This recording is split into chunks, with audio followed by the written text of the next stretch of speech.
Hello and welcome back to Left Below.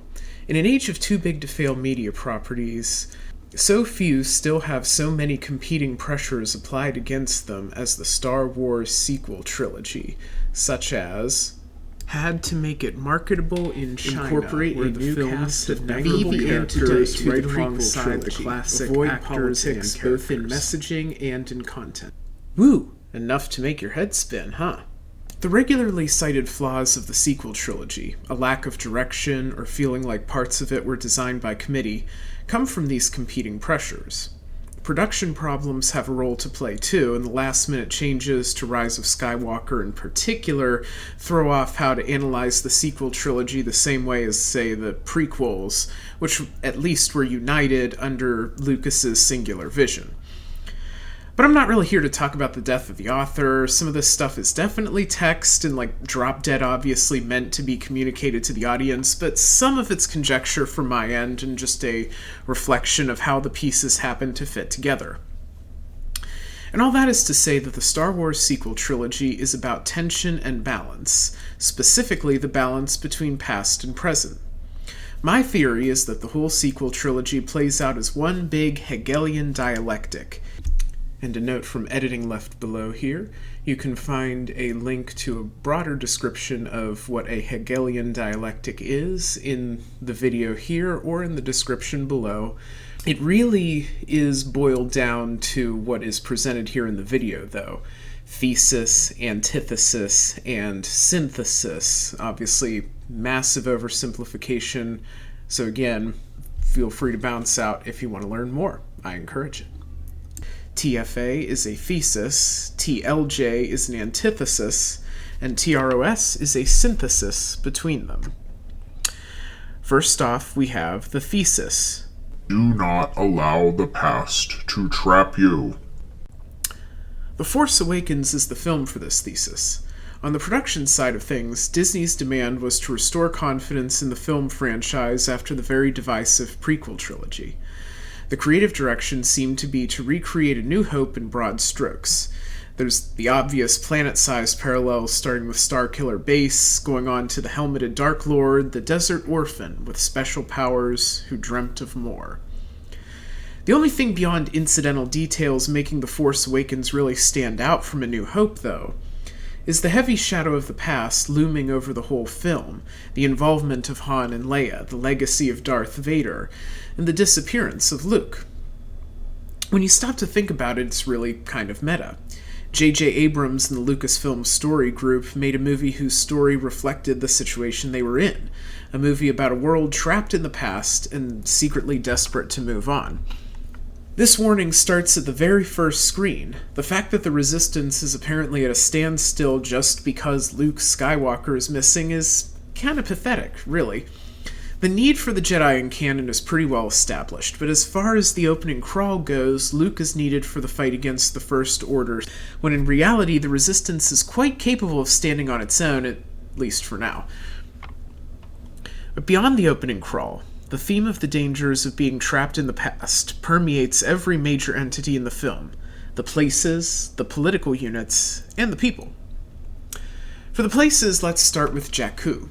Here's an entire planet that revolves around being stuck in the past, specifically of the original trilogy, where what little economic activity there is involves scavenging the ruins of familiar machinery, picking apart the leftovers of the Galactic Civil War. Starkiller Base is the other place that's kind of stuck in the past, which dovetails into the First Order itself. Starkiller Base, at the end of the day, is just a bigger, badder Death Star, but it comes with all of the weaknesses of the original Death Star, that the massive mechanisms required to make a superweapon that big work properly serve as a series of weak points for it. The First Order, from purely tactical level, they know the story ends, but they decide to follow it anyway. And that's really the story of the First Order as a whole. Other video essay fodder has been made of the politics of the First Order, and it was kind of prophetic for a 2015 movie to feature among the leading villains a white guy with bad hair, obsessed with the past, and screaming about restoring lost glory or fighting against flaccid democratic institutions. But whatever can be said of neo-Nazis, or tankies for that matter, is their unique inability to really learn from the past. These are the kind of people who look back at the legacy of Nazism, of like the Soviet Union, and say, yeah, let's try that again. That'll definitely end up going better for us if we do what they did just now instead of then. The New Republic is stuck in the same mindset of refusing to learn from the past. They were eager to wash their hands of the trouble of the Empire, allowing the First Order to fester.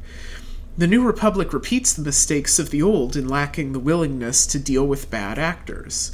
They weren't lax enough to completely disarm like the Old Republic, but their single fleet was easily dealt with by Starkiller Base. And from learning the lessons of the Old Republic, they could have had the forces to strike back after the First Order's first strike. And then we come to the characters. Rey is chained to Jakku by her constant wish for her family to return. She knows it's a futile wish, but she's still stuck with it, despite her talent and her clear ability to leave whenever she wanted. She could have stolen a ship off of Unkar Plutt at any time, but it was her decision to stay there, waste her life and her potential. Han Solo is also held back by this, a former rebel general, a bona fide war hero, sent back to the bottom rung of society. He leaves Leia and respectability behind because he can't face what happened to his son, and so he flees to nostalgia, preferring the hard, amoral, and fairly pointless life of a smuggler because it's safe and familiar. Well, safe by Han Solo standards, at any rate. Of course, going back to confront the present gets him killed, but it also saves the galaxy from the threat of Starkiller Base, and lays crucial groundwork for the redemption of his son in the future, but put a pin in that one. Leia's a more complicated case. She's not shying away from the task at hand. As the leader of the Resistance, she's the only person in the galaxy doing the most to try to face the threat of the First Order head-on, but how she's doing it is still bound by the chains of the past. Just like how Han went back to what he knew, Leia goes back to being a rebel, to fighting outside the system with a ragtag paramilitary group. I'm going to dip briefly into Expanded Universe content here, but thankfully now, since Expanded Universe is all canon, this at least is sort of relevant. The novels showed that Leia had been framed and forced out of the Republic Senate by an agent with ties to the First Order, but that still reinforces the theme. She lapsed back into old habits, into fighting as a rebel instead of fighting within the system. Whereas if she'd stayed to fight for her place in the Republic, things could have gone very differently. Kylo Ren, meanwhile, starts a running theme in the films of the villains being the living embodiment of "don't do this." It's easy to understand how a political group like the First Order could be so short-sighted. There are many governments around the world obsessed with restoring former glory, despite knowing all the bad outcomes, and here I mean morally and objectively bad outcomes that come from that attempt. But Kylo Ren knows the story of the dark side. He specifically reveres the helmet of Darth Vader, despite seeing it twisted by the fire of Vader's funeral pyre. He was told this story by his parents. He had to have been. He had to know that Darth Vader both turned back from the dark and that he would have been doomed had he not turned at any rate. Vader's helmet is a symbol of the wages of sin as far as the Star Wars universe is concerned, but Kylo looks at that and sees something he wants to be anyway. He aspires to that storied past despite every rational thing telling him that that's a bad idea. So The Force Awakens comes away with a clear message. Don't be stuck in the past. An ironic message, given how closely the plot beats mapped with A New Hope, but a clear message nonetheless. Then The Last Jedi comes along and presents an antithesis to that. Do not neglect to learn from the past. Rian Johnson got a lot of heat over how The Last Jedi swerved from The Force Awakens, and it's kind of the understatement of the century there. But his writing fits in well with Abrams' installment. On the production side, this kind of fits. Lucasfilm re-established credibility under new management, and now they have a chance to do something new, something different. But this different thing fits as a counterpoint to The Force Awakens, a response that tempers Episode 7's message. It starts at the beginning of the film with Hermit Luke, who falls into the opposite trap that Leia and Han had.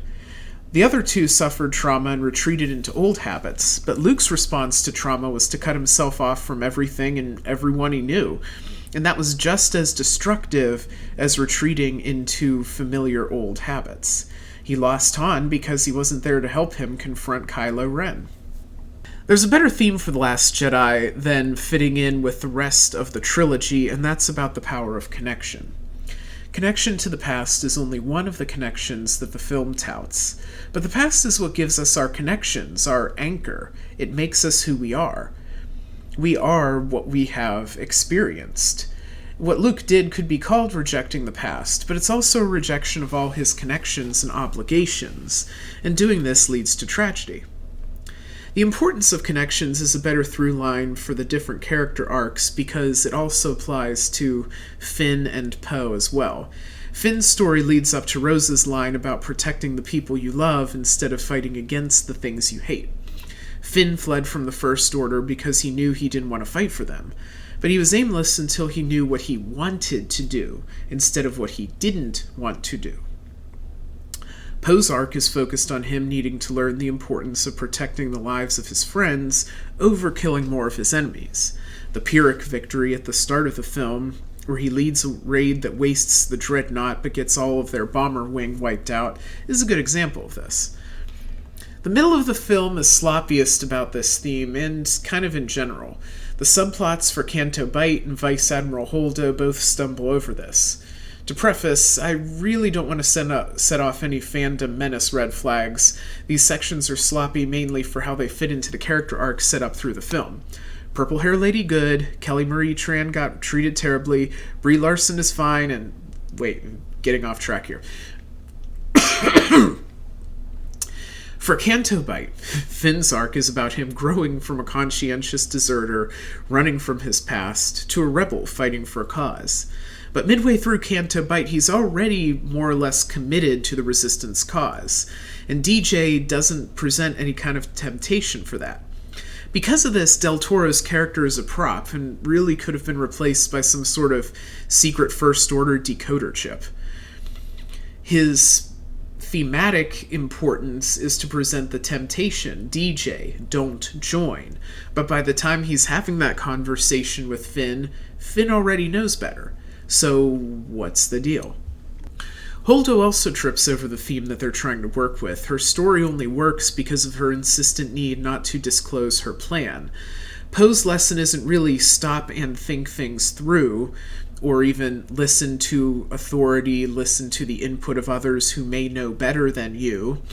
It's focus on saving lives instead of destroying the enemy. Holdo ultimately embodies that in how she conducts herself and the whole Holdo maneuver self-sacrifice for the purpose of allowing the people of the Resistance to live on. But her conflict with Poe specifically could have been handled better because it doesn't really speak to that tension. It's more about him lacking faith rather than him needing to learn a lesson about how to better fight a war. And that doesn't work as well. What does work is Rose. She embodies the themes of the movie pretty well because she is driven by the bonds to her past. Her necklace, the relic of her sister who dies in that initial bombing raid, and is a product of her home mining planet that was exploited for its resources by the First Order, that gets used by DJ to help them get through the shields of the First Order flagship. Her empathy for the slave children on Canto Bight, anchored by her memories of her own traumatic childhood, allows them to seek their aid later on and is key to resolving that whole section of the film. Rose brings Finn around to the cause, but her character is woven in with the film's themes. But of course, what we're really here to talk about, and the characters who better embody the overarching arc, are Rey, Kylo, and Luke. Rey's driven together with Kylo in their joint visions, and stop this for an aside real quick. Did Snoke forge the link between Rey and Kylo's minds like he says in this film, or are they a Force dyad like Palpatine says later? Evidence is more to the latter, but was this intended? Who the hell knows? Either way, Rey's conflict comes primarily from her loss of ties to the past. Hermit Luke, also known as Asshole Luke, is a major disillusionment for her. Her loss of faith in Luke and the Jedi as a whole is what helps put her in moral danger. Kylo telling her that her parents were nobodies also breaks down her mooring to the past and threatens her sense of self. In the end, her rejection of Kylo's offer to kill the past is the clear moment where she steps back onto the right path. Once again, Kylo represents what not to do. Snoke points out that killing Han badly unsettled him, yet he goes forward with his nearly successful effort to kill Leia as well. Just like his blind worship of Darth Vader was obviously self-destructive, his patricide and attempted matricide push him to the opposite extreme, to the point where he kills his master. As abusive as Snoke is, Kylo killing him really isn't a moment of triumph, as much as it was a good applause line when I saw it in theaters. In reality, it was another stroke of a dangerous man who is becoming further and further unhinged from his sense of self, from any of the connections that he had to other people. Sure, Snoke was evil, Han and Leia were good, but they were all connections to Kylo, and in this film he's just determined to take an axe to all of it, good and bad alike. In the moment where he gives his speech to Rey about letting the past die, what he proposes is not a clean slate so much as just wiping everything into an inarticulate, rage-filled void.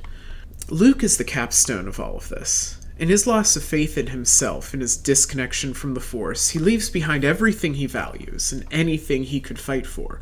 He rejects the past, flees from his failure, and so he helps put the whole galaxy in peril and is not around to save his friend. Yoda's speech to him about the necessity of learning from failure is, 1, good life advice in general, and 2, about as clear an endorsement of the writer's message as Kylo's kill the past line is a warning. The agita surrounding the sacred Jedi texts also illustrates the balance that the movie is trying to strike, or at least would if the text didn't end up getting saved from the fire by Luke off screen anyway, which again goes back to some of the sloppiness that this film has. Yoda brings down the lightning before Luke can burn them himself, burning the old dogma and leaving behind the lived experiences, including failure, Luke's great teacher from the past. The Last Jedi presents an antithesis to counter The Force Awakens. You shouldn't be trapped in the past, but it's essential to keep the past in mind and learn from it. The Rise of Skywalker is the hardest of the three to put into any sort of overarching analysis, and that all rests on the film's chaotic production. There was the original Colin Trevorrow script until the infamous Book of Henry. God damn it, Janice. Then there was whatever Rian Johnson was trying to cue up from The Last Jedi, the well-received ending of the boy with the resistance ring and his make-believe lightsaber/broom.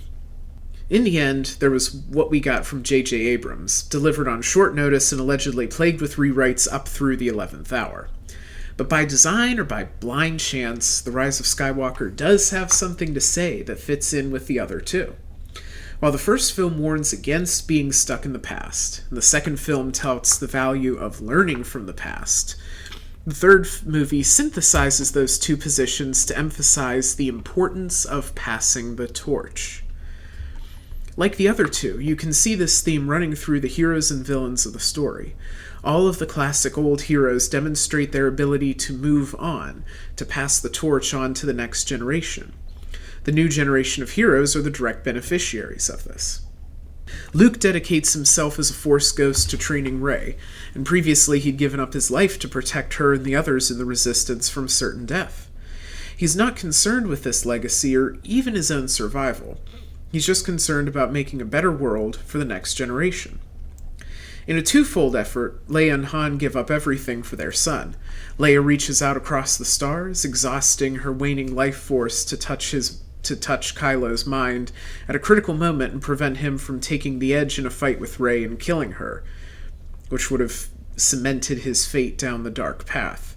Han also reaches out from beyond the grave, though in his case it's to help out Kylo or Ben? I guess Han shows up right at the point where it's kind of both, where Kylo's right on the brink of shaking off the influence of the dark side. Han, of course, was already dead. In any case, he had abandoned his responsibilities from the grief of losing Ben to the dark side in the first place. Leia, meanwhile, had a lot to lose. The Resistance was in better shape than at the end of The Last Jedi, but was still in a dire situation with Palpatine's final order, hours away from being unleashed on the galaxy. Leia's is more than just a story of a parent laying down their life for their child, though, and that's because Leia had prepared for the event of her death. In training Rey, she armed the Resistance with a new Force-using champion, but she also worked with Finn and Poe and others among the ranks to prepare a new generation of Resistance leadership. Leia's work to prepare for the future, to prepare for her exit from the stage, meant that when the time came, she didn't have to hesitate, because she knew the Resistance would be in good hands. The surviving heroes get similar treatment. Lando, the experienced Rebel War hero, is content to step into the Resistance in a supporting role. He doesn't impose himself or try to take control, even though he would have as good a claim on it as the freshly appointed General Dameron does. Chewbacca similarly is content to support, but he kind of always is, so that really doesn't mean anything one way or another. On the evil side of things, there is the man, the legend, the man who now canonically fucks Sheev Palpatine. At first glance, it's ridiculous that he had to be brought back as the final villain, and I put my dollars down on him being brought back as a desperation move, with the snap away from using Colin Trevorrow's script, God damn it, Janice. and Snoke being unceremoniously lopped apart in the last movie. They were out of ideas and leaned on an old fan favorite. Getting another chance to watch Ian McDiarmid gnaw the scenery like a starving coyote was worth it on its own, but, whether it's an accident or not, bringing Palpatine back fits into the bigger theme, especially the way they did it. Palpatine continues the tradition of the sequel trilogy antagonists being used as an example of what not to do. This desiccated old man, brought back by means that even he admits are unnatural, looks to seize absolute power over the galaxy, and in doing so continue to extend his unnatural life. For what little screen time he gets, the military commander General Pryde also fits in with this. He takes over from the young General Hux, and here's a good time to point out that Hux represents the next generation too. In expanded universe material, Hux is the son of an old Imperial general who helped to found the First Order. That General Pryde takes over against General Hux, while the Resistance actively brings in the new generation and puts forward new talent, shows the counterpoint between the two sides. Pryde was a direct servant of the old Galactic Empire, and he relinks with his old boss to seize new power beyond the time that the Galactic Empire was relevant. The Sith rite of succession shown in the film also fits into this theme, especially when you set it up against how the Jedi handle death. It's implied that the Dark Lord of the Sith might be older than the human Sheev Palpatine, that he is the original Sith Lord, or at least from the Rule of Two line of Darth Bane, and that the Sith never concede to death or the Force, and will always try to take more for themselves, more power, longer life far beyond the intentions of nature. On the other hand, the discovery of Qui-Gon Jinn of how to become a Force ghost sets the Jedi up as the counterexample. The Jedi go graciously into death and become part of the living Force, and that enables them to continue to help future generations with their wisdom. Instead of clinging desperately to life and power and to self, the Jedi let go and make a better galaxy for all. So we recap. Whether they meant to or not, Lucasfilm Story Group managed to make a trilogy that serves as a Hegelian dialectic about the appropriate role that the past should have in our lives. It starts off proposing a thesis that it's dangerous to get trapped in the past. Then it sets up an opposing view, that you shouldn't kill the past or cut yourself off completely from what came before. Finally, it rigs the two together and to say that the important thing is to fight for the future, and to yield to the new generation when the time comes, which comes from observing the past, learning from it, but not being chained to it. And that concludes my first proper YouTube video essay. I say proper because there is another one focused on anime shonen villains that ended up getting demonetized because of me not understanding the YouTube copyright system entirely well. Up next, going to switch around to a different type of video focusing on political history, and that is kind of the split that this channel will have going forward, at least for now. Please remember to like, subscribe, and follow me on Twitter. Thank you kindly.